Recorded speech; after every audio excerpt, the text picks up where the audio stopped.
안녕하세요. 저는 독일 공공기관에서 17년째 근무 중인 나랑이라고 합니다. 오늘 영상에선 제가 한 달에 지출하는 생활비에 대한 내용을 담아봤습니다. 독일 유학이나 이민을 고려하고 계신다면 이 영상이 조금이라도 도움이 되었으면 합니다. 우선 저는 고양이와 2마리와 혼자 살고 있습니다. 자, 먼저 생활비에서 가장 큰 비중을 차지하는 고정비를 들여다보겠습니다. 첫 번째는 주택담보이자와 상환금. 지금 제가 사는 집은 자가이고 3년 전에 이 집을 샀습니다. 한 달에 1122유로가 작은 금액은 아닌데 제가 만일 월세로 산다 해도 이보다 많이 낮아지지는 않을 것 같아요. 그 다음으로는 건물 관리비 219유로 매월 나가는 거고요. 이 관리비는 하우스겔트라고 독일어로 하는데 우리나라 아파트 관리비와는 조금 내용면에서 차이가 있습니다. 이 비용 안에는 대부분이 건물 보험료와 그리고 건물 수리비 등을 위한 적립금이 90% 이상을 차지하고 있고 나머지 10% 정도가 공공전기세 그리고 관리인 비용입니다. 이 부분은 독일에서 아파트 매매를 하실 때 주의해야 할 점인데 아파트 건물에 엘리베이터나 청소 용역이 있을 경우에는 아파트 관리비가 500유로 이상, 하나로는 84만원 이상이 나오는 곳도 독일에서는 흔하게 볼 수 있습니다. 그래서 저는 이 집을 살 때 이 점을 고려하면서 매매를 했었어요. 다음은 기타 고정비인데 이 기타 고정비는 한번 상세하게 나열을 해보겠습니다. 기타 고정비는 분기별로 아니면 1년에 한 번 지출되는 고정비들인데요. 우선 상수도와 재산세가 분기별로 납부되고 있고 자동차 보험료는 6개월에 한 번씩 내고 있어요. 1년에 한 번 납부를 해도 되는데 1년에 한 번 내는 거랑 6개월에 한 번 내는 거랑 보험료에 별 차이가 없어서 저는 6개월에 한 번씩 내고 있습니다. 다음은 변호사 보험료. 이 변호사 보험료는 독일 생활에 꼭 필요한 보험 중에 하나라고 저는 개인적으로 생각을 하고 있는데요. 제가 내는 이 보험은 직장 그리고 이웃 교통사고 및 주택에 관련된 법적 문제가 생길 경우에 보험 혜택을 받을 수 있는 그러한 보험입니다. 지난 몇 년 동안 몇 번 이 서비스를 제공받았었는데 그에 비해 보험료가 절대로 비싸지 않다고 생각해요. 그리고 꼭 필요한 보험이기 때문에 만약에 독일에서 생활을 하실 계획이 있다면은 강추합니다. 그 다음은 안티바이러스 소프트웨어 금액을 포함시켰는데요.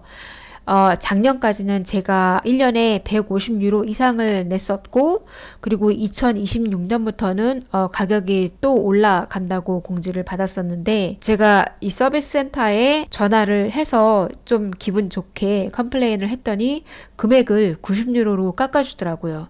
때문에 독일에서도 가격 흥정하시는 거를 개인적으로는 꼭 추천드립니다. 그 다음은 제가 아디아찌 자동차 긴급 출동 서비스 회원비라고 썼는데요. 독일에서 운전하는 거의 모든 사람들이 이 협회에 등록이 돼 있고 가입이 돼 있고 예를 들어 차 사고가 났을 때 견인차를 무료로 부를 수 있고 해외에서도 여러 가지 혜택을 받을 수가 있어요. 그 회원이 어떤 등급이냐에 따라서 여러 가지 혜택을 받을 수 있고 저는 개인적으로 독일에서 29년 살면서 딱 한 번 서비스를 받았던 기억이 있고 의무 보험은 아니지만 뭐 회원비가 비싸지 않기 때문에 그리고 또 사람 일은 앞으로 모르니까 어떻게 될지 모르니까는 저는 그냥 두고 있습니다. 다음은 개인 배상 책임 보험입니다. 이 보험은 독일에서는 무조건 있어야 해요. 필수 보험입니다. 의무 보험은 아니지만 무조건 가입을 해야 합니다. 여기에서 독일과 한국의 문화 차이를 조금 느낄 수 있는 부분인데요. 한국에서는 어떤 사고가 생겼을 때 그냥 좋게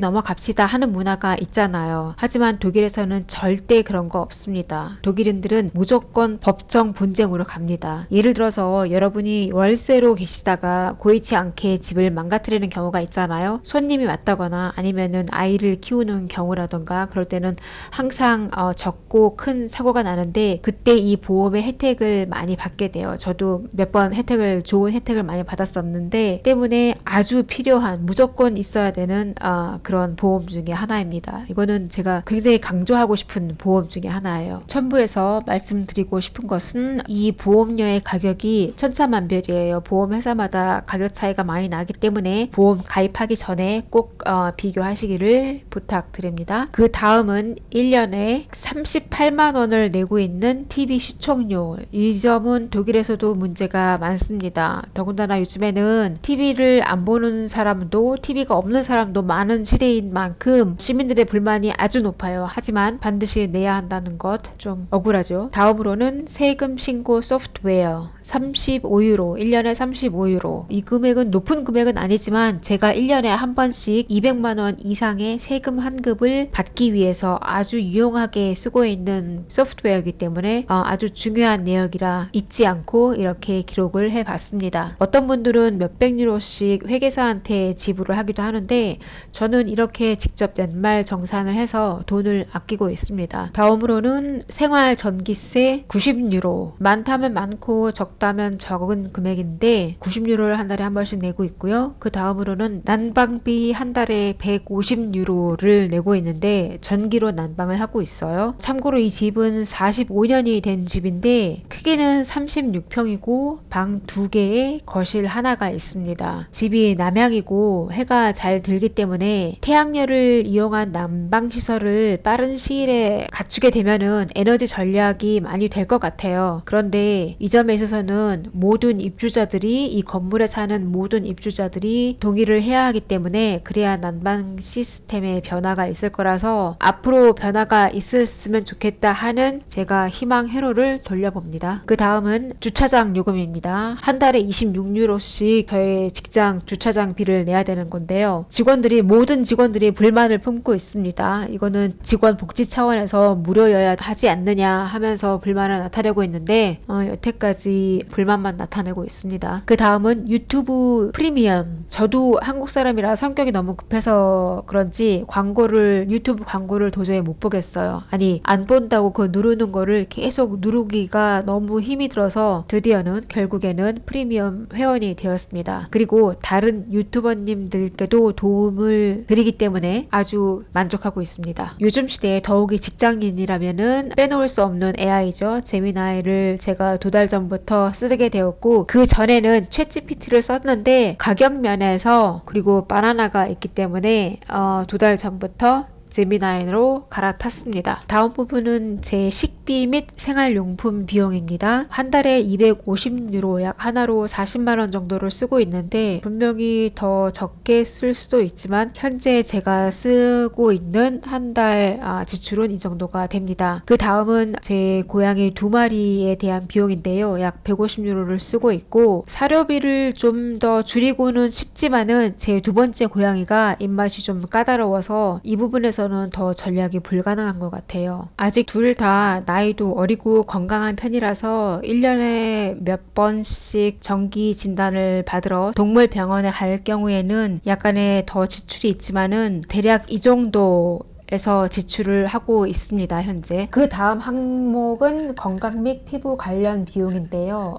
한 달에 약 50유로씩을 잡고 있는데 제가 한 달에 먹는 약 종류는 알레르기 약이랑 몇 가지 영양제밖에 없고요. 대부분의 비용을 기초 화장품비로 쓰고 있는데 제 피부가 약하기도 약하고 갱년기에 들면서 호르몬 변화 때문에 피부가 더 좀 관리하기가 힘들어졌어요. 그래서 음식 조절도 하고 기초 화장품에 신경을 더 많이 쓰기 때문에 기초 화장품은 제가 주로 약국에서 구입을 하고 있습니다. 그래서 제 관점에서는 좀 많이 나가는 편이라고 생각을 하는데 모르겠습니다. 여러분들의 생각은 어떨지. 그 다음으로는 주유비를 50유로 한 달에 84,000원 정도로 잡았는데요. 제가 주로 재택근무를 하기 때문에 주유비는 한 달에 많이 나가지 않습니다. 그리고 외식과 문화생활비를 낮게 30유로 정도로 잡았는데 이거는 뭐 한 달에 전혀 안 쓰는 경우도 있어요. 제가 워낙에 집순이이다 보니까 이 항목에는 거의 지출이 없는데 중요한 항목이기 때문에 넣어봤습니다. 그 다음으로는 교육비. 제가 한 달에 아직도 145유로씩이나 하는 거금을 학교 수업료로 내고 있는데 제가 주말 학교를 다니고 있거든요. 그래서 그렇다는 거. 그 다음으로는 기타 항목을 넣어놨는데, 이 기타 항목에는 제가 1년에 몇 번 구입하는 의류, 선물, 그 다음에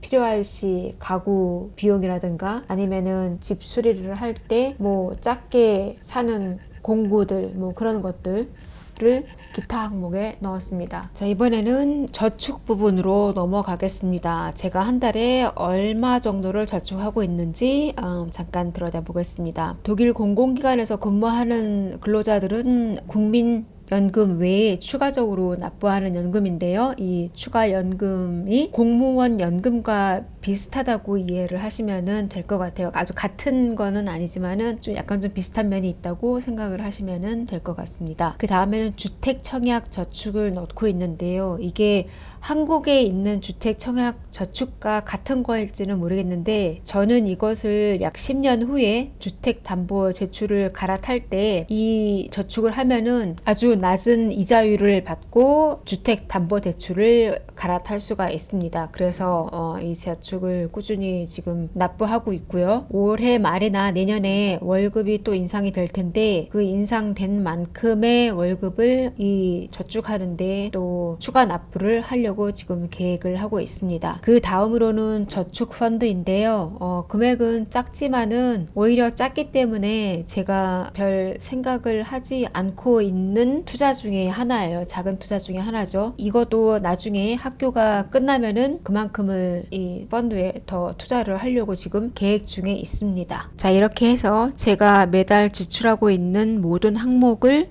고정비, 변동비, 그리고 저축을 모두 합치면은 2,900유로, 하나로는 490만원 정도가 되네요. 그 외에 제가 여기 나열하지 않은 저축은 여기에 잡지 않았는데요. 고정 지출도 아니고 남는 금액을 제가 파킹 통장에 그냥 넣고 있기 때문에 여기에 잡기는 좀 애매하고, 그것도 여기에 노출을 시키면은 제 월급이 노출이 되기 때문에 그것은 나중에 하는 것으로 하고, 이 영상에서는 그냥 이 정도로만 제가 매달 나가고 있는 제 생활비를 이렇게 보여드렸습니다. 자, 이 영상을 보시고 궁금한 사항이 있으시다면은 아래에 댓글을 남겨주시면은 제가 답을 드리겠습니다.